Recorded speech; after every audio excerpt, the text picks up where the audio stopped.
L'homme et son assiette, quand on dit les choses comme ça, de façon abrupte, ça n'a pas du tout des allures scientifiques, ça a plutôt des allures de fable de La Fontaine.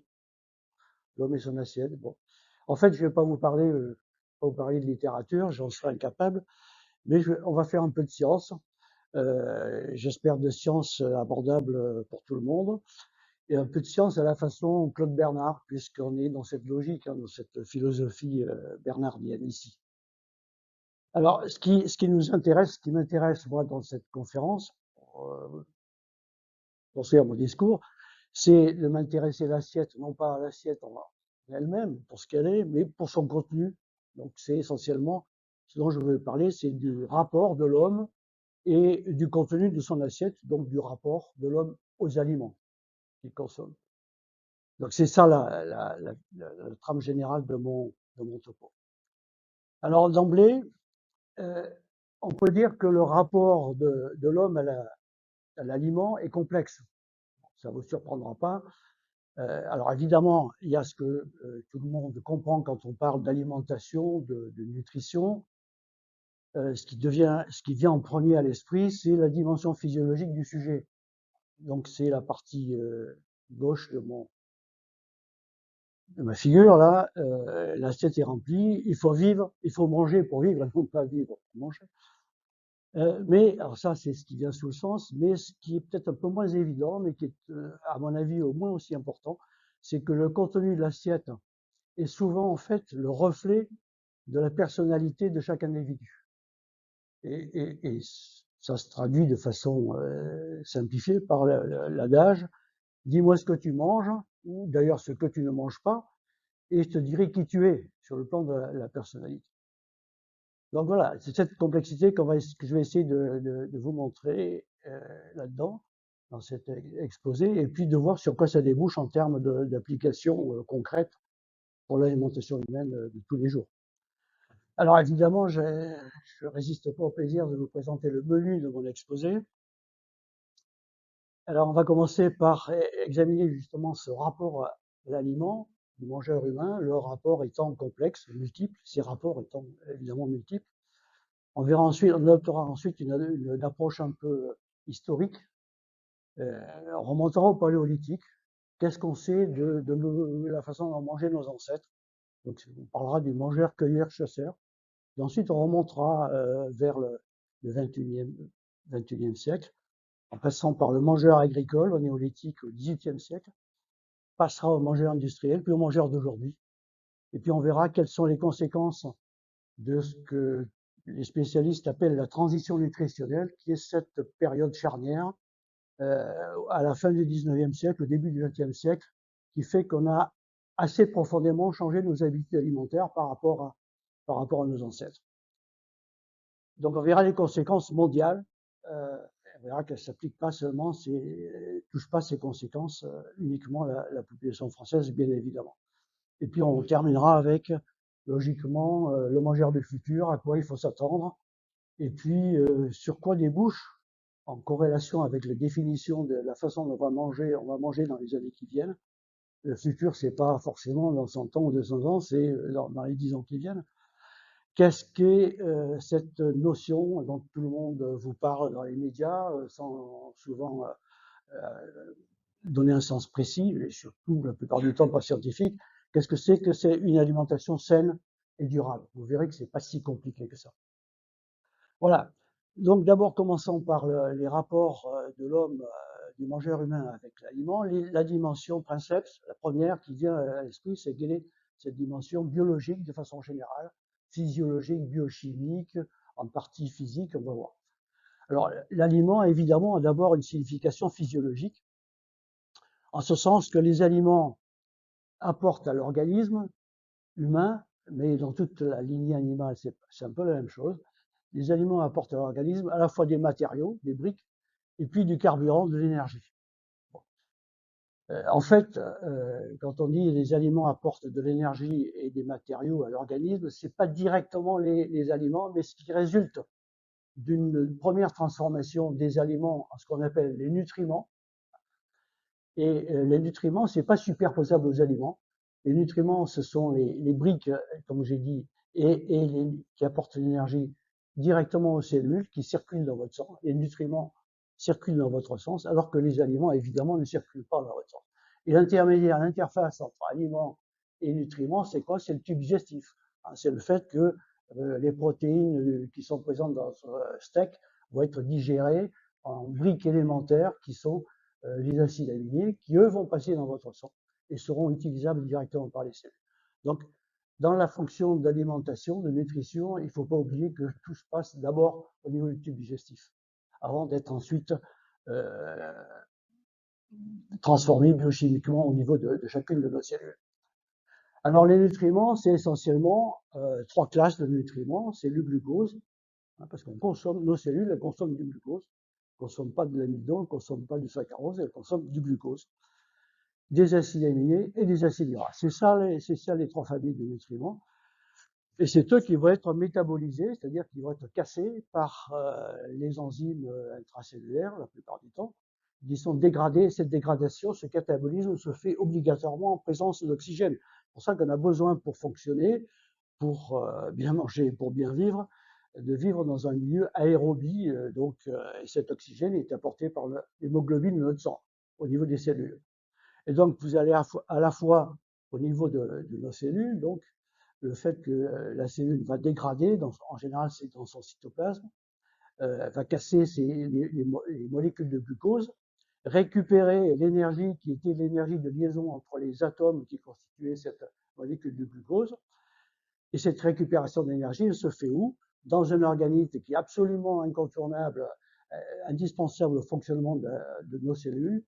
Il n'y a que les hématies qui n'en ont plus, pour des raisons sur lesquelles je ne détaillerai pas parce que c'est un peu hors sujet.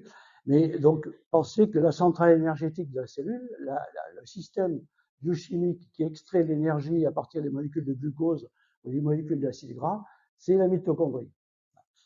Et la mitochondrie a cette particularité de pouvoir récupérer l'énergie qui vient de la dégradation de ces molécules, de glucose par exemple, en les mettant sous une forme directement utilisable par la cellule, qui sont les fameuses molécules d'ATP, qui vont servir dans un deuxième temps à la cellule pour qu'elle fasse ces transformations, ces synthèses, ce qu'on appelle l'anabolisme, les synthèses de molécules dont elle a besoin à son tour, de ses propres protéines, ses propres acides gras, parce qu'une cellule, c'est un renouvellement permanent, donc ça a besoin en permanence d'énergie et de briques de départ pour fonctionner. Donc ça, c'est les bases physiologiques, biochimiques, thermodynamiques, parce qu'à la limite, la conversion d'énergie, c'est de la thermodynamique, mais appliquée à la biologie. Et pour vous fixer les idées, ça correspond quoi du point de vue quantitatif, le métabolisme énergétique de base d'un homme adulte, humain, ben, ça correspond à peu près à la quantité d'énergie, donc dans ce cas électrique, qu'il faut fournir à une ampoule de 100 watts pour qu'elle fonctionne. C'est pour ça que j'utilise cette métaphore avec la tête du bonhomme, là, qui est une ampoule de 100 watts. Ça, c'est notre métabolisme de base. Il nous faut ça en permanence, quoi qu'il arrive. Et évidemment, c'est si la dépense énergétique augmente, si vous faites de l'exercice musculaire, si vous faites un marathon, bah, il faudra qu'il y ait, d'une façon ou d'une autre, un mécanisme soit exogène par rapport à l'aliment, soit intérieur à l'organisme, qui met en jeu le milieu intérieur, qui permettent d'augmenter l'apport énergétique, la disponibilité énergétique pour assurer l'exercice physique, par exemple, dans ce cas-là. Alors, normalement, ce système fonctionne de façon extrêmement remarquable. Personne ne le dit, on ne s'en aperçoit pas beaucoup, mais il existe un système d'ajustement physiologique qui, dans les conditions normales, est extrêmement efficace. L'ajustement physiologique entre les apports, les entrées énergétiques et puis les dépenses énergétiques. Alors pourquoi je dis ça? Parce que normalement, si on va bien, et si à l'âge adulte, je ne parle pas d'un enfant en croissance, mais à l'âge adulte, votre variation pondérale, qui est en fait le reflet ultime de l'équation entre les entrées et les sorties énergétiques, votre variation pondérale, elle ne va pas dépasser plus d'un kilo, un kilo en plus ou un kilo en moins sur une année. Bon, ça 1 kilo, bon, pour 70 kilos, c'est pas beaucoup. Et en fait, si on fait un peu un calcul savant, type entrée d'énergie cumulée sur un an, sortie d'énergie, dépenses énergétiques cumulées sur un an, on s'aperçoit que le système qui permet finalement de régler votre poids corporel avec une erreur de moins d'1 kilo, c'est un système qui est efficace avec une efficacité, c'est le cas de le dire, de pas plus de, enfin plutôt de moins de 1% d'erreur. Donc, ce qui est remarquable pour un système physiologique. Alors évidemment, rien n'est parfait, donc ce système il peut se dégrader. Alors il peut se dégrader de deux façons qui sont assez évidentes quand on compare ce schéma qui traduit ce qu'on appelle la balance énergétique. Bon, c'est l'équilibre entre les centres énergétiques et les dépenses énergétiques. Évidemment, si les apports sont insuffisants, si vous souffrez de sous-nutrition chronique, la faim dans le monde, bon, évidemment, si vos dépenses énergétiques ne sont pas couvertes, eh bien, vous allez perdre du poids. Donc, c'est l'amaigrissement. C'est ce qui se passe dans l'anorexie, où là, c'est essentiellement les entrées énergétiques qui sont largement insuffisantes pour des raisons en général psychologiques, neurobiologiques, on va dire. Et puis, à l'opposé, il y a la situation dans laquelle il y a un déséquilibre encore, mais dans l'autre sens, à savoir que vous avez les dépenses énergétiques qui sont insuffisantes, vous ne bougez pas assez, hein. Ou bien, à l'inverse, vous avez des entrées énergétiques qui sont trop importantes, vous avez un appétit d'ogre alors qu'il n'y a aucune raison que, compte tenu de vos dépenses, vous mangez beaucoup. Et dans ce cas-là, évidemment, c'est dans un cas la suralimentation, dans l'autre cas, c'est la diminution de l'exercice physique. Et le résultat, c'est que vous allez accumuler du poids. Et quand vous accumulez, on dit j'accumule du poids, en fait, ce qu'on accumule essentiellement, c'est de la graisse à 90%. Donc on accumule du tissu adipeux et on devient d'abord dans une situation pathologique qui est le surpoids. Et si ça s'aggrave, et si ça dure trop longtemps, c'est le meilleur chemin vers l'obésité. Bien. Alors, ça, c'est pour les dimensions biologiques et puis les dérapages du système de régulation. Le rapport à l'aliment, il y a aussi une dimension toujours biologique, mais d'ordre neurologique, neurobiologique. Alors, le rapport neurobiologique à l'aliment, il est assez facile à réaliser. Si vous faites un micro-trottoir, vous posez aux gens, milliers de personnes, pourquoi mangeons-nous? Ce qui sort, au moins à 25%, c'est qu'on mange par plaisir. Donc on mange par plaisir, ça veut dire qu'il y a une connotation, donc une dimension neurobiologique, c'est notre cerveau qui est la base de la notion de plaisir. Donc le fait de manger active un certain comportement, un certain fonctionnement cérébral. Et ce qui active ce comportement, ce fonctionnement cérébral particulier au moment de l'aliment, de la prise d'aliments, c'est deux choses, le goût et l'odorat des aliments. Donc ça fait intervenir des cellules qui sont sur notre langue, qui sont dans les bourgeons du goût, qui vont détecter des molécules qui sont présentes dans nos aliments, qui sont des molécules d'arôme. Et ces molécules d'arôme, quand elles sont reconnues par ces cellules de la langue, détecteurs du goût, envoient des signaux nerveux vers le système nerveux central.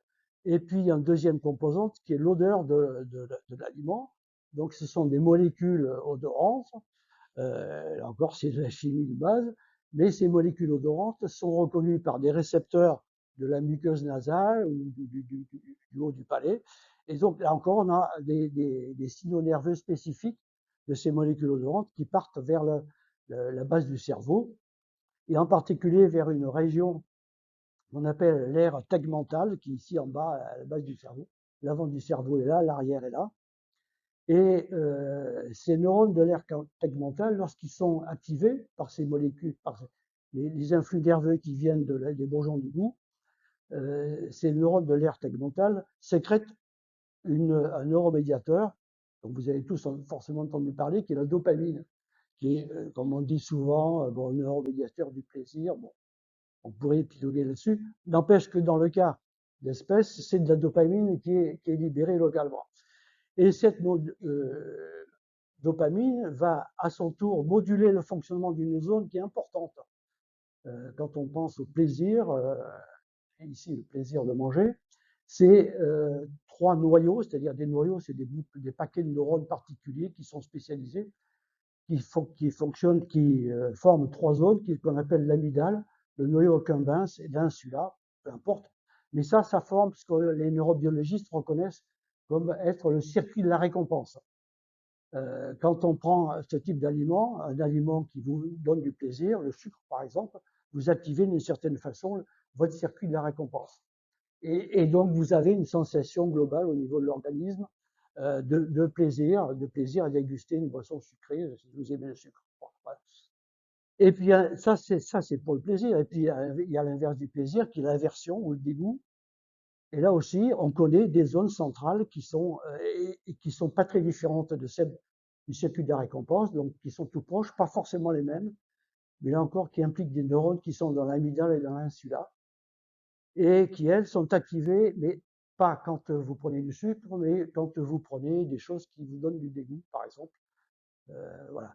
Et par exemple, ici, vous avez une imagerie cérébrale qui vous montre que les taches jaunes, ça correspond à des activations de ces zones du circuit, enfin, de l'amygdale et de l'insula, donc en gros aussi du circuit de la récompense, mais qui, elles, s'activent uniquement dans des situations de reconnaissance d'un aliment comme dégoûtant ou donc vous n'avez pas envie d'ingérer. Bien, ça c'est pour les aspects donc biologiques et neurobiologiques. L'aliment a aussi un aspect, enfin votre rapport à l'aliment est aussi d'ordre psychologique. Alors pourquoi on dit ça? Ben, parce que les gens qui s'intéressent à ces questions-là, qui sont les neuropsychologues et les sociologues, sont tous d'accord pour considérer que l'espèce humaine est par nature méfiante et anxieuse vis-à-vis de l'aliment. Alors ça tombe pas sous le sens, ça mérite quelques explications. Alors l'autre caractéristique de l'homme qu'il faut accepter, mais c'est comme ça, on est omnivore, on est fait pour être omnivore, on est conçu comme ça depuis le paléolithique, on est omnivore et on pense, les gens qui ont étudié ces questions-là pensent que c'est le fait d'être omnivore qui est la source de cette réaction psychologique particulière qui est qu'on est anxieux et méfiant vis-à-vis de l'alimentation, vis-à-vis de ce qu'on va consommer. En fait, ça s'explique de la façon suivante. C'est intéressant d'abord, d'un premier point de vue, c'est intéressant d'être omnivore parce que ça permet à l'homme de manger un peu ce qu'il veut. Et c'est bien quand on ne trouve pas tel aliment qui vous plaît, de pouvoir être capable de se tourner vers un autre aliment et d'ingérer à la place. Donc ça donne de la souplesse. Le revers de la médaille, c'est que au départ, et là il faut se remettre dans l'imaginaire de ce que peut être le mangeur au paléolithique, le revers de la médaille, c'est qu'il y a un risque à manger des substances qu'on ne connaît pas. Tout simplement parce que ces substances peuvent être toxiques et peuvent vous entraîner vers Alcatraz. Et c'est pas faux de dire ça parce que dans la nature, à l'heure actuelle, on connaît à peu près de grandeur qui compte 350 000 variétés différentes de céréales, de plantes ou de fruits, mais seulement ce qui est spectaculaire, c'est que seulement 0,1% d'entre elles sont en fait comestibles. Donc, on le sait maintenant parce qu'on est au XXIe siècle, mais l'homo habilis à l'époque, il ne savait pas. Donc, il faisait méthode essai-erreur. Donc, on imagine que l'apprentissage a été long et difficile pour arriver à notre régime actuel, sachant que donc, forcément, un grand nombre d'essais se sont soldés par l'intoxication et la mort. D'où cette rémanence dans je sais pas où ça se situe sur le plan biologique, mais c'est comme ça, dans les comportements humains de base, il y a l'anxiété et la méfiance vis-à-vis de la nourriture, a priori. Et ça se voit dans le comportement inné des enfants lorsqu'ils passent à leur première nourriture solide après l'allaitement.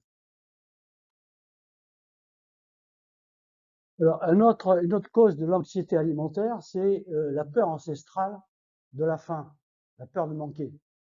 C'est la base de l'expression classique donnez-nous notre pain quotidien, hein, les prières du soir chez les catholiques. Et l'anxiété alimentaire, c'est quelque chose qui est qui a duré pendant très longtemps, puisque par exemple, sans remonter au déluge, vous voyez que j'ai plus la souris, c'est pas grave. Si. Vous voyez qu'au 16e, je vais prendre le pointeur. Vous voyez qu'au 16e, au 18e siècle, par exemple, il y a eu sur la seule année en France 16 famines consécutives importantes. Et la famine, la plus importante, c'était la famine de 1709, qui a fait 600 000 morts. Donc, c'était pas de la rigolade de parler de famine à l'époque. Et donc, ça faisait peur à la population générale. Et en Irlande, vous avez tous entendu parler de la famine irlandaise, qui a duré à peu près un peu moins d'une dizaine d'années. Donc, en gros, surtout les années 1845-1852, qui a fait 1 million de morts et qui a été la cause de l'immigration massive des Irlandais du Nord vers les États-Unis, qui étaient en création à l'époque. 1,5 million d'immigrés irlandais sont partis du fait de la famine irlandaise. Et aujourd'hui, on pourrait se dire, bon, ben, tout ça, c'est dans le passé, être méfiant et anxieux parce qu'on a peur de ne pas assez manger, c'est pas vrai. Toutes les enquêtes faites, les enquêtes sérieuses montrent que 80% des Français ont peur de leur assiette aujourd'hui. Encore. Pas pour les mêmes raisons, on viendra peut-être en particulier dans les discussions si vous le souhaitez là-dessus. Donc il y a des publications sérieuses, des livres sérieux qui paraissent régulièrement depuis quelques années. Par exemple ici, Panique dans l'assiette. C'est ça que ça traduit. Bon, donc le rapport à l'alimentation, il est aussi d'ordre irrationnel, on va dire magique. Jusque-là, on a donc une lecture de l'aliment qui est rationnelle. Il faut en avoir aussi une lecture irrationnelle. Cette lecture irrationnelle, elle paraît à travers toutes les expressions populaires qui sont des grands classiques. Si je mange du lièvre, je vais me mettre à courir plus vite. Il a mangé du lion aujourd'hui si une personne est un peu excitée. Bon, il a du sang de navet parce qu'il a toujours froid et bon, il est un peu blanc d'apparence. Les roast beef, vous savez tous que ce sont les Anglais. Les frogs, ce sont les Français. Les Kartoffeln, à l'époque de mes parents, c'était les Allemands. Les macaronis, c'est les Italiens. Bon, voilà. Donc, toute une série d'expressions, il y a tout un florilège qui clairement considère que il y a une espèce de logique de l'incorporation. Ce que vous incorporez, c'est-à-dire ce que vous mangez, vous l'incorporez dans votre moi interne, dans votre psychologie aussi. Et donc, nous sommes ce que nous mangeons. C'est ça, comme ça que les sociologues interprètent les choses. Lorsque vous mangez un aliment, vous le faites pénétrer en vous, de sorte qu'il devient partie intégrante de votre propre substance. Et vous bénéficiez de ses propriétés. C'est une métaphore qui est illustrée par les tableaux célèbres de Racine Boldo au XVIe siècle. Donc voilà, les aliments ont un pouvoir irrationnel magique. Bon. Et une autre illustration de l'aliment magique, c'est le pain, c'est l'archétype pardon, de l'aliment magique. Le pain, dès les populations antiques, en fait dès le début de l'agriculture, le pain, grâce à la culture de céréales, est devenu une sorte de symbole qui permet progressivement par une consommation répétée, quand on a accès au pain, d'aller vers une transformation permettant d'atteindre des mondes supérieurs. Et bien avant, tout ça c'était considéré par les philosophies, les modes de vie sumériens, égyptiens, grecs, romains, et ça a été repris dans le christianisme avec l'idée qu'on devient le corps du Christ quand on consomme l'hostie, qui est la métaphore du pain. Et tout ça est lié fortement à la consommation extrêmement importante de pain jusqu'au XIXe siècle. Pensez qu'il y a encore pas très longtemps, il y a moins d'un siècle, on consommait encore 1 kilo de pain par jour en France. Et bien toutes ces expressions, notre pain quotidien, gagner son pain, bon, tout ça, c'est la même logique. Et puis la maîtrise des céréales pour une société, pour un pouvoir politique, c'est un des fondements du pouvoir politique. Chaque fois qu'il y a une famine, j'ai donné l'exemple par exemple ici de la famine de 1709, Louis XIV, il a ouvert précipitamment tous les fours à pain militaires à Versailles pour calmer le peuple. Et tout ça est resté jusqu'à maintenant, puisqu'en 2008, au moment de la révolution égyptienne au Caire, Moubarak a fait de même avec les boulangers du Caire. Donc le pain, certains aliments sont sacralisés, sont plus magiques que d'autres, sont sacralisés, et c'est le cas du pain. Et puis enfin, l'aliment a une dimension culturelle. Prenez par exemple nos habitudes alimentaires. En France, on se régale de toutes sortes d'aliments qui causent le dégoût dans d'autres cultures. Vous ne ferez jamais manger un chinois un camembert, par exemple. Inversement, on a de la difficulté, nous en France, à manger un fruit dont les Chinois rappellent, qui est le durian, qui est un fruit qui, pour notre goût, notre odorat, pue réellement. Et donc, on a une aversion spontanée. Et les Chinois ont une aversion spontanée pour les camemberts bien faits que nous, par ailleurs, on valorise. Bon, puis il y a un certain nombre d'habitudes. On aime, en France en particulier, on a une culture, évidemment, dont on s'enorgueillit dans le domaine. Cheval, les escargots, les grenouilles, les huîtres, les tripes d'animaux, les têtes de veau, les cervelles de veau. Faites pas manger ça à n'importe qui, même en Europe. Voilà, donc toutes ces notions font que clairement l'aliment, ou certains aliments emblématiques, sont des marqueurs culturels propres à chaque société. Et Claude Lévi-Strauss, le sociologue, avait résumé ça par une expression, je vais trop vite, par une expression en disant il suffit pas que les choses soient bonnes à manger, il faut aussi qu'elles soient bonnes à penser. Et puis enfin, donc les aliments, le rapport à l'aliment, c'est aussi une dimension médicale et thérapeutique. Alors ça, c'est pas nouveau, ça date d'Hippocrate, moins de 400 ans avant Jésus-Christ. Et Hippocrate, c'est lui qui avait proposé la fameuse tirade des aliments, tu feras médecine. Alors c'est cette préconisation que certains aliments pouvaient guérir, être utilisés pour traiter les maladies. À l'époque, on n'avait pas grand-chose. Qui est à la base de ce qui a été défini par Hippocrate comme la diététique hippocratique. Et la diététique hippocratique, c'était une thérapeutique médicale importante qui a duré très longtemps en Europe jusqu'au XVIIIe siècle. Et l'ambition avait clairement l'alimentation avait clairement pour ambition d'intervenir sur la façon dont les médecins constataient les différents types de comportements physiologiques ou pathologiques. Et à l'époque, simplement pour rappeler simplement la façon dont raisonnait la médecine, on considérait qu'il y avait 4 grandes familles de typologies humaines. Il y avait les flegmatiques, les sanguins, les colériques et les mélancoliques. Et puis, on mettait en correspondance ces 4 types humains avec des aliments classés en 4 catégories. Il y avait les aliments secs, les aliments humides, les aliments froids et les aliments chauds. Alors, simplement une application pour vous montrer comment était la base de la médecine thérapeutique à l'époque et de la diététique donc hippocratique. Dans le cas où vous aviez affaire à un individu mélancolique, un individu mélancolique, c'est quelqu'un qui, par définition, une définition de l'époque, avait un individu à bile noire, quelqu'un qui avait une atrabile, donc d'où l'expression atrabilaire. Un atrabilaire, vous savez, de la Molière. Donc, c'est quelqu'un qui a une bile noire, froide et sèche. Bon.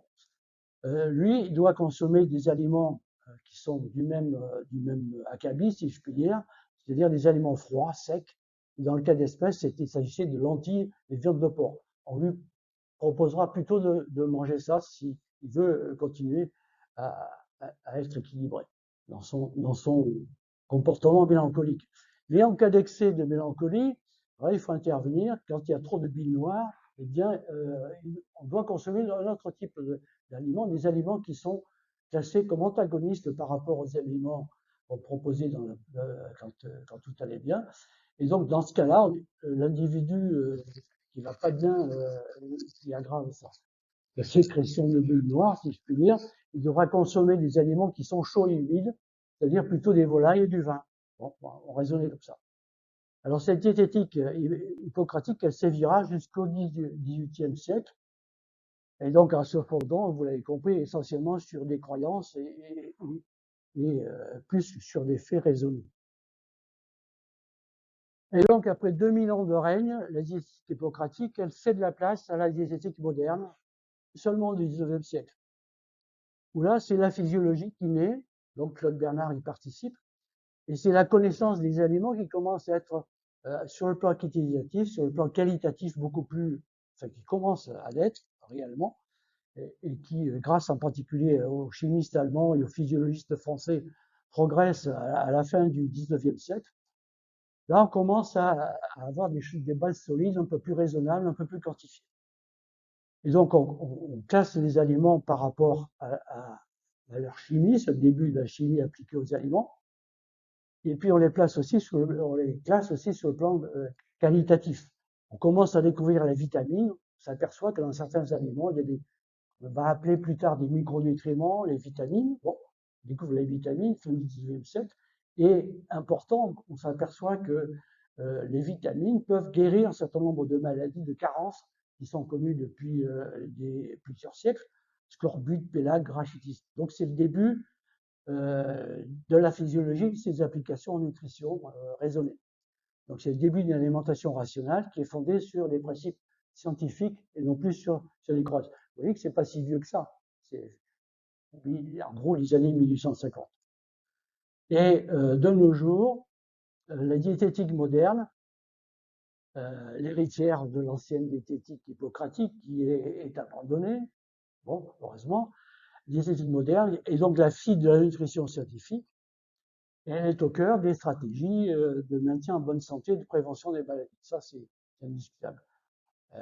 Elle a, elle a eu beaucoup de succès. Elle a conduit à développer, inventer des aliments qui portent des tas de dénominations diverses et variées, des aliments fonctionnels, des médicaments, des compléments alimentaires, des super aliments. Alors, il y a peut-être un peu trop de discours verbeux autour de ces molécules. Il faut peut-être, ça rend peut-être des services, c'est pas sûr dans tous les cas, et il y a un problème de dérapage entre ce que sont véritablement ces aliments fonctionnels ou médicaments, qui sont dont on dit qu'ils ont des propriétés fonctionnelles sans les avoir démontrées la plupart du temps avec une réelle approche scientifique. Donc il y a un problème qui n'est pas spécifique à la France, qui est général dans le monde, avec les bases réelles des allégations nutritionnelles qui sont derrière toutes ces propositions que fait la diététique. Ces allégations scientifiques, la plupart du temps, ne sont pas scientifiquement fondées. C'est ça le problème. Alors, maintenant, je vous propose de passer à l'évolution un peu historique de l'alimentation humaine, tout au moins de ce qu'on en connaît. Alors d'abord, est-ce qu'on peut tirer le portrait, comment ça a commencé, est-ce qu'on peut tirer le portrait du mangeur préhistorique? Alors, sans entrer dans les détails, les humanoïdes, ça commence avec les australopithèques, donc c'est moins 4 millions et demi d'années. Donc les australopithèques, bon, c'est pas grand-chose, sinon qu'ils étaient arboricoles, donc probablement qu'ils étaient essentiellement cueilleurs. Les premiers hommes, les premiers homos, c'est Homo habilis, c'est moins de 2 millions d'années, donc on est le fruit de l'évolution nutritionnelle de ces Homo habilis sur 2 millions d'années. Et le véritable homme, le Homo erectus, il apparaît il y a en Afrique de l'Est, il y a 1 million, 800 000, 1 million 800 000 années. Et c'est lui qui apprend à maîtriser le feu vers moins 500 000. Et puis il y a deux espèces humaines qui lui succèdent. Et donc, je vais dire deux mots, qui sont Néandertal et le Sapiens, l'homme moderne. Nous sommes des Sapiens, donc qui ont coexisté pendant un certain nombre d'années. Et c'est eux qui ont colonisé l'ensemble de la planète. Alors, qu'est-ce qu'on sait de leur alimentation? Pas grand-chose, parce que vous imaginez que avoir des détails de l'alimentation de ces gens-là, c'est compliqué. Néanmoins, ce qui est sûr, c'est que, ils sont omnivores, ils étaient omnivores tous, majoritairement carnivores. Leur régime carnivore, il provenait de la consommation par la chasse d'herbivores qui gambadaient dans les milieux ouverts, pas les forêts, hein, prairies, toundra, steppes, donc des herbivores. Et c'était l'autre caractéristique de leur régime, c'est qu'il était marqué, vous vous en doutez, par des alternances répétées de périodes plus ou moins importantes. C'est là que ça devenait important si ça durait trop longtemps, des périodes répétées d'engraissement ou de disette. Voilà les bases.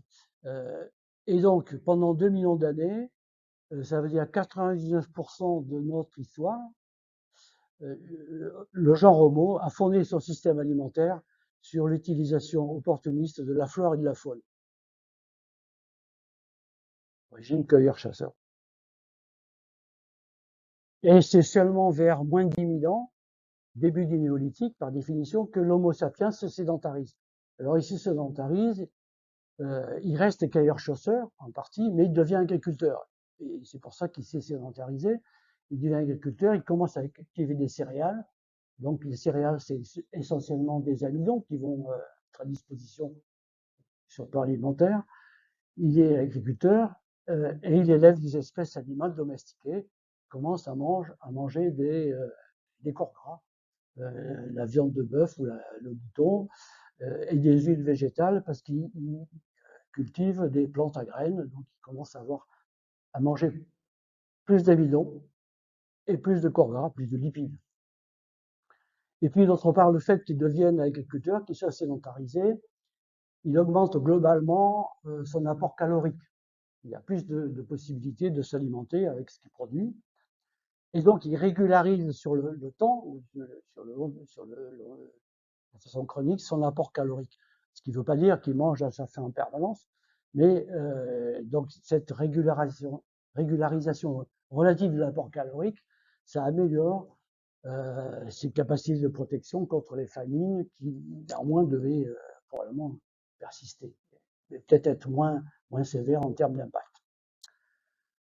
Et puis, donc, ce mangeur néolithique, eh bien, ce que j'appelle le mangeur agricole, il va avoir une continuité non négligeable, puisque finalement, si on regarde les choses, là, on a un peu plus de données.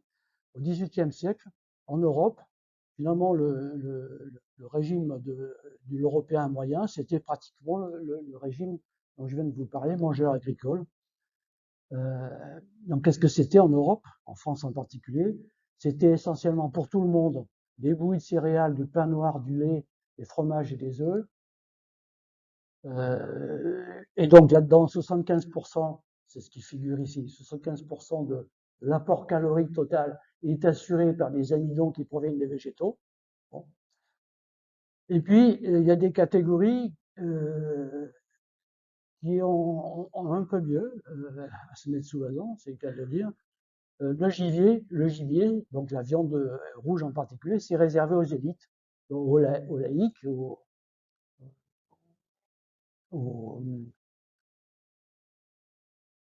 je vais y arriver, aux seigneurs, bon, et évidemment aux ecclésiastiques qui, eux, avaient aussi accès au gibier. Et puis, dans le cas où les populations étaient chrétiennes, eh bien, on avait accès aux poissons une fois par semaine, les jours maigres, les fameux jours maigres. Bon. Avec les croisades, puis après les découvertes des nouveaux mondes, les Afrique, Asie, le régime se diversifie un peu, quoique pas beaucoup, parce que la diversification, elle arrive grâce à justement l'arrivée en Europe des épices, des choses comme le thé, le café, le chocolat, mais ou le sucre de canne. Et puis arrive la révolution du 19e siècle, donc on est à la fin des années 1800, et début du 20e siècle. Cette révolution industrielle va bouleverser complètement les conditions d'agriculture en Europe. Pourquoi? Parce que apparaissent les premiers transports longue distance, le machinisme agricole apparaît, apparaissent de nouveaux aliments, le sucre de betterave, on peut s'affranchir des Antilles et du sucre de canne, parce que Napoléon a favorisé la culture de la betterave.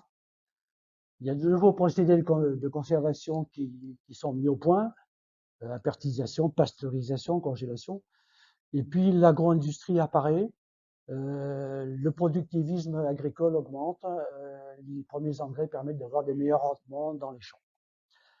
Et en France, ce qui est clair, c'est qu'avec donc l'arrivée de la révolution industrielle, d'abord en Angleterre, puis quelques années après sur le continent européen, eh bien, la ration calorique quotidienne augmente. Elle était au XVIIIe siècle à peu près d'à peine 1800 en moyenne, 1850 kilocalories par personne et par jour. Elle passe à 3000 kilocalories à la fin du XIXe siècle. Tout ça, c'est le bénéfice dû à la révolution industrielle. Et donc, elle devient quantitativement plus importante, cette ration. Elle se modifie profondément aussi sur le plan qualitatif. Ce qu'on voit apparaître, c'est tracé par les courbes que vous avez là, c'est une augmentation de la consommation des produits d'origine animale, augmentation de la consommation de viande. Alors, avec ce qui est corrélé à ça, c'est-à-dire une augmentation de la consommation de graisses saturées, et puis, ça c'est hors produit, consommation d'origine animale, on assiste aussi à une consommation d'augmentation de sucre. Le sucre est devenu beaucoup moins cher, puisqu'il y a le sucre de betterave. Le sucre de canne, c'était réservé à une élite parce que c'était très cher et très rare. Donc les gens se mettent à consommer du sucre. Et quand je parle de sucre, c'est différent de l'amidon. Hein. Le sucre, c'est le saccharose, c'est le morceau de sucre blanc qu'on met dans son café. Ce qu'on appelle le sucre, c'est produit molécule, c'est le saccharose, le glucose et un peu le fructose. Mais c'est essentiellement le saccharose et glucose. Et puis, ce qui diminue, c'est la consommation des amidons et des aliments d'origine végétale. Donc, diminution de consommation de fibres d'origine végétale, donc des végétaux riches en fibres, et consommation des amidons, puisqu'on mange un peu moins de céréales et de moins en moins de céréales. Donc là, on a affaire à une bascule complète sur le plan qualitatif, et ça, c'est ce qu'on appelle une transition nutritionnelle, et elle est majeure, parce que c'est la première transition nutritionnelle qui touche, alors là, je vous parle de l'Europe, mais on va voir que cette transition nutritionnelle, elle n'est pas limitée à l'Europe, elle est devenue mondiale. Elle a été mondialisée assez rapidement, alors plus récemment, parce que si vous regardez ce qui s'est passé en Chine, là je vous ai mis uniquement pour ce qui s'est passé en Chine les 50 dernières années. Donc en gros, on part de la Chine de Mao, on est en 1960 en gros, et le régime moyen du chinois moyen à l'époque, c'était le régime européen du XVIIIe siècle, de la fin du XVIIIe siècle. Donc 80% des calories proviennent des céréales, de l'amidon, des végétaux. Bon. Et on en est où actuellement? Ils sont à peu près à notre niveau, c'est-à-dire qu'ils ont fortement baissé, toujours des Chinois, baissé leur consommation d'amidon d'origine végétale, donc de céréales, et ils augmentent de plus en plus leur consommation de protéines d'origine animale, et donc ils ont des apports en graisse donc d'origine animale de plus en plus importants, exactement comme nous. La seule différence, c'est que les Européens ont fait cette transition, on est en train de la terminer, en principe, sur 150 ans, depuis la fin du 19e siècle jusqu'à maintenant, alors que les Chinois ont fait le même type de transition nutritionnelle sur 50 ans, même un peu moins. Ça n'a pas le même impact en termes, pourra en reparler, sur le plan d'efficacité pour produire les anomalies qui sont associées, dont je vais parler après, et qui sont les anomalies associées à cette transition nutritionnelle. Alors, donc, voilà, historiquement l'Europe, maintenant la Chine, est-ce que c'est vrai partout? La réponse est oui. Et c'est vrai partout. Pourquoi? Parce que chaque fois qu'il y a une amélioration économique en terre, lorsque il y a un marqueur de ça, qui est le produit intérieur brut du pays, quand vous le calculez, que vous le ramenez à la façon dont les gens mangent, eh bien vous apercevez que il y a toujours une corrélation spectaculaire entre élévation du PIB et diminution, élévation du PIB, c'est la flèche tirée d'ici vers le haut, en ordonnée là. C'est les pays, les sociétés qui ont été classées en fonction de leur PIB. Plus il est élevé, vous voyez que plus les gens mangent des lipides d'origine animale, moins ils mangent de lipides d'origine végétale, moins ils mangent d'amidon d'origine céréalière, et plus ils mangent de sucre au sens saccharose, et leur apport protéique sont à peu près les mêmes, sauf que leurs protéines proviennent essentiellement à ce moment-là, de protéines d'origine animale, donc de la viande, plutôt que de protéines d'origine végétale. Donc, vous voyez que le moteur de la transition nutritionnelle, c'est la croissance économique. Et ce qui s'est passé en Europe, historiquement, ce qui est en train de se terminer en Chine, est en train de se passer en vraie grandeur en Inde, en Indonésie, au Brésil, dans tous les pays qui décollent sur le plan économique depuis 20 ou 30 ans. Donc c'est quelque chose d'irrémédiable. Bon, alors ça c'est donc ce qu'on appelle la transition nutritionnelle et tout, dont il faut s'occuper, bien évidemment. Alors où on en est aujourd'hui? D'abord, est-ce qu'on peut faire le portrait du mangeur d'aujourd'hui? Oui, les enquêtes sont maintenant très précises, beaucoup plus qu'il y a 200 ans ou 300 ans. Alors d'abord, première question, est-ce que le mangeur d'aujourd'hui a assez à manger? Alors quand je parle du mangeur, là, c'est le mangeur au niveau global, globalisé. Est-ce qu'au niveau de la planète, tout humain a assez à manger? La réponse, ça va peut-être vous surprendre, mais elle est statistique. Donc statistiquement parlant, la réponse est oui. Les calculs de la FAO montrent que quel que soit le pays, vous avez des petites variantes dans les chiffres là, selon les grandes régions du globe, la disponibilité globale, c'est-à-dire la quantité d'aliments qui est disponible par individu, ça c'est calculé à partir de la mesure assez précise des systèmes de production agricole. Le système mondial agricole permet de produire, de mettre à disposition, c'est pour ça que je parle de disponibilité globale, 3000 kilocalories par jour et par individu. Bon.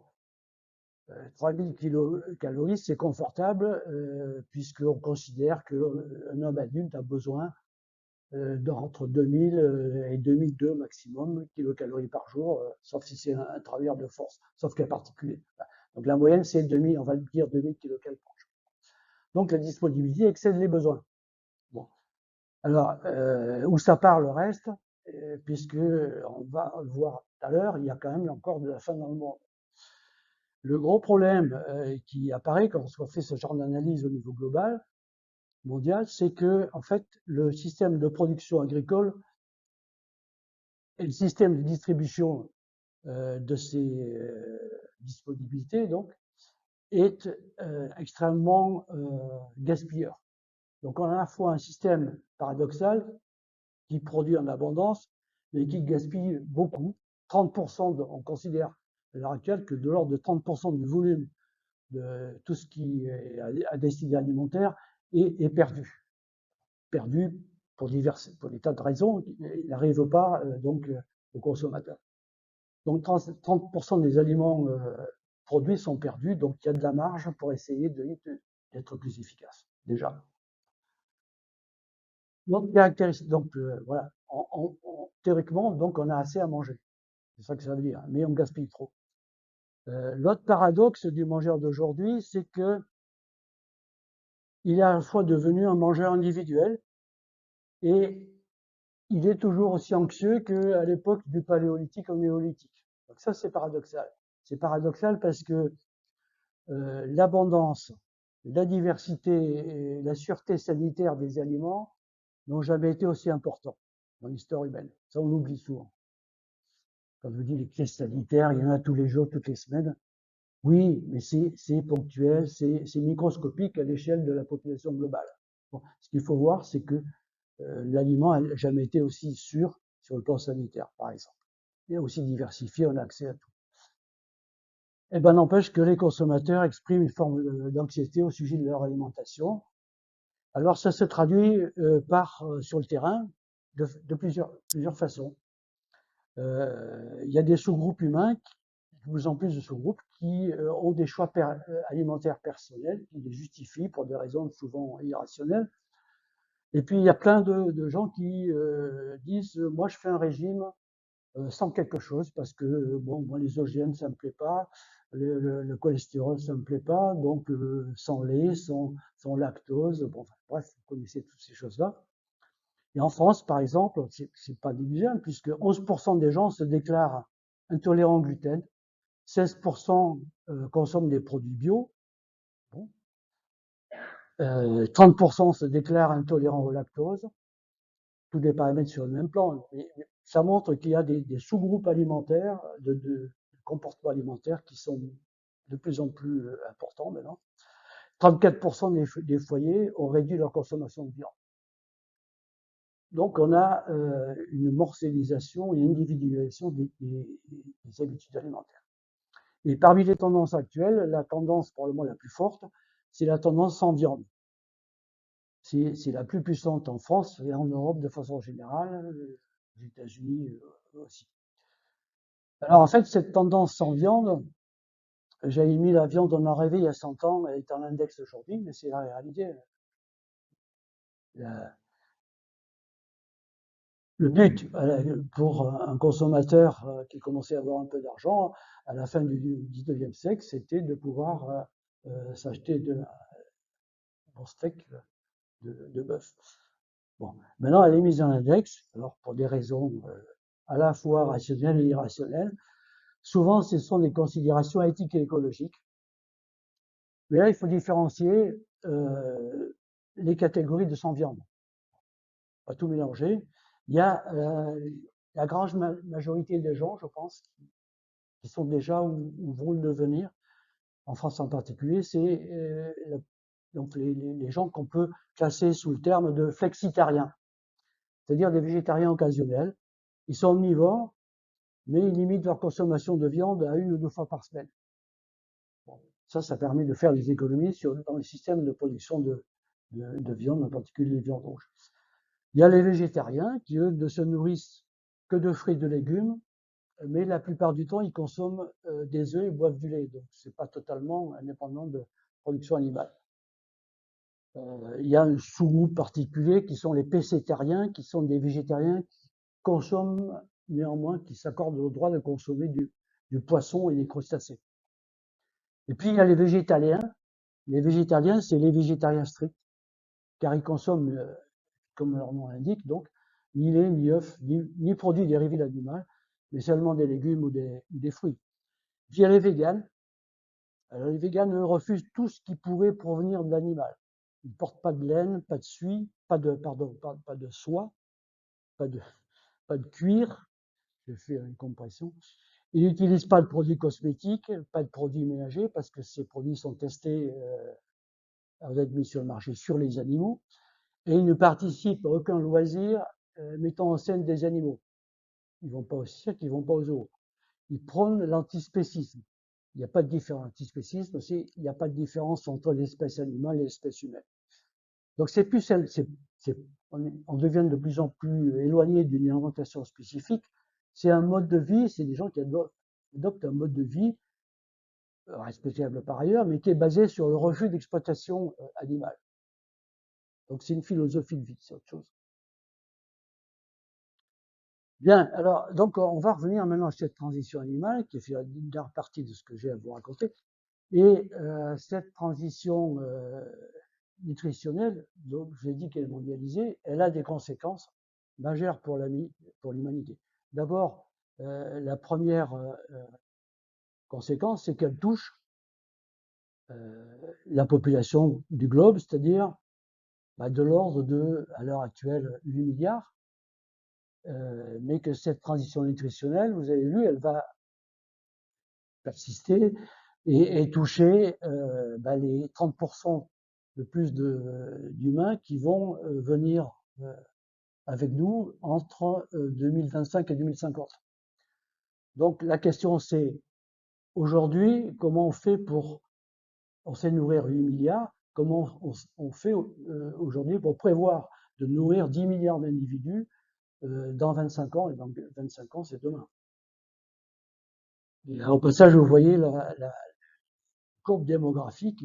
Ici, on était à peine au XVIIIe siècle, et là, on est à 8 milliards. Donc, la courbe de population humaine, en fonction de la chronologie de l'humanité, c'est étonnant. Cette transition nutritionnelle, elle a évidemment des enjeux de santé publique, puisqu'elle impacte tout le monde, et elle modifie la prévalence elle est en train de modifier, elle a déjà modifié la prévalence de la malnutrition dans le monde. Alors, quand on parle de malnutrition, il y a à la fois l'aspect sous-alimentation et l'aspect suralimentation dans le mot malnutrition.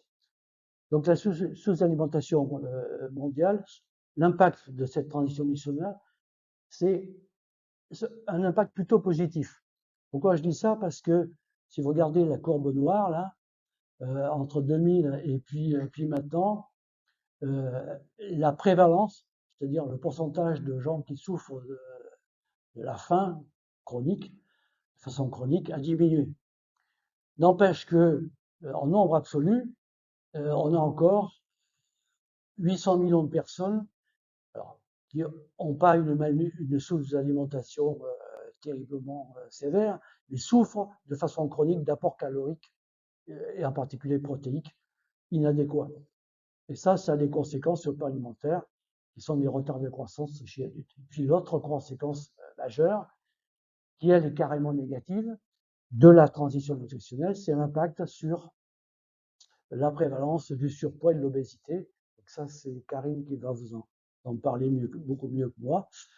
Alors pourquoi c'est dramatique? Eh bien parce que aujourd'hui, on se retrouve avec 2,5 milliards d'adultes en surpoids et 900 millions d'obèses, sachant que l'obésité n'est pas forcément une maladie en soi, mais que c'est un facteur de risque multiple et sévère. C'est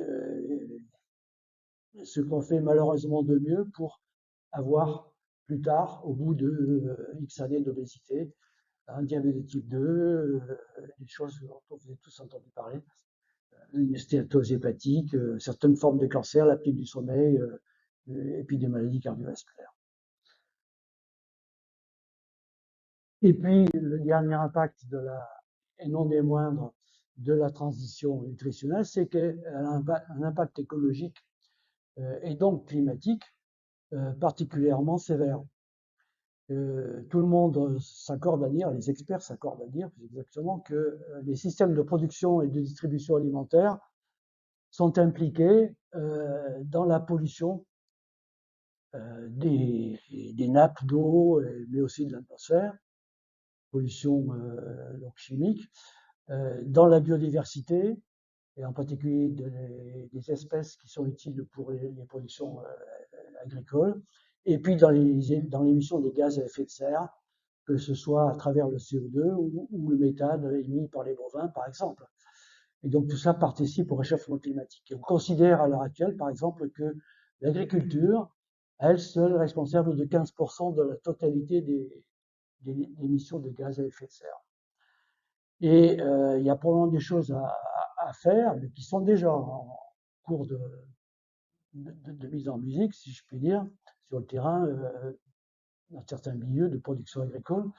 C'est que quand on voit ça, et ça c'est une figure qui vous montre que pour produire 1 kilo de viande de bœuf, on émet 60 fois plus de CO2 et donc on participe ainsi de façon plus efficace au réchauffement climatique. On émet 60 fois plus de CO2 que pour produire 1 kilo de courgettes. Bon, on peut se dire que ça vaut le coup de réduire les émissions de gaz à effet de serre provenant des productions animales. Alors, il ne s'agit pas de passer de tout à rien, mais on peut faire des économies significatives et intéressantes. Alors, comment on réagit à tout ça, toutes ces menaces, ben, en essayant de mettre au point au niveau mondial, au niveau global. Alors, la politique est évidemment derrière tout ça, parce que c'est les politiques qui prennent les décisions et c'est pas malheureusement les scientifiques. Et donc, comment on fait pour nourrir la planète à l'horizon 2050 quand on sera 10 milliards? Alors d'abord, est-ce possible? Ben, bonne nouvelle, bon, les experts sont à peu près d'accord pour dire oui, c'est possible. Théoriquement, c'est possible. Donc, il y a un scénario pour fournir 10 milliards, assez d'aliments à 10 milliards d'hommes en 2050. On part sur le fait qu'il reste possible de fournir 3000 kilocalories par jour par personne, en incluant les gaspillages, mais on peut faire mieux sur la part gaspillage. Mais ça implique un certain nombre d'efforts qui passent évidemment par l'organisation politique des pays en question.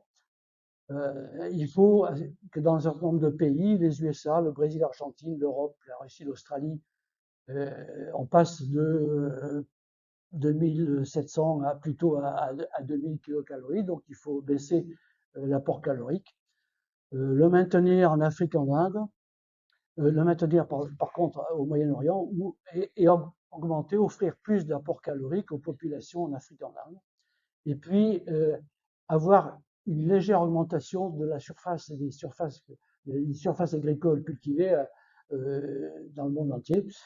Alors on peut se dire, bon, il n'y a pas assez d'aliments, donc on va produire plus, mobilisant de nouvelles surfaces agricoles, mais il y a les changements climatiques qui est là, donc il faut en tenir compte.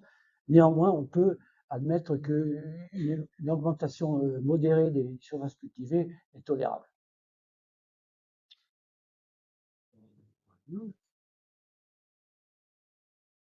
Et pour ce qui nous concerne plus directement, pour les populations européennes, voilà le schéma sur lequel bon, les économistes de ces choses-là, de l'alimentation, partent.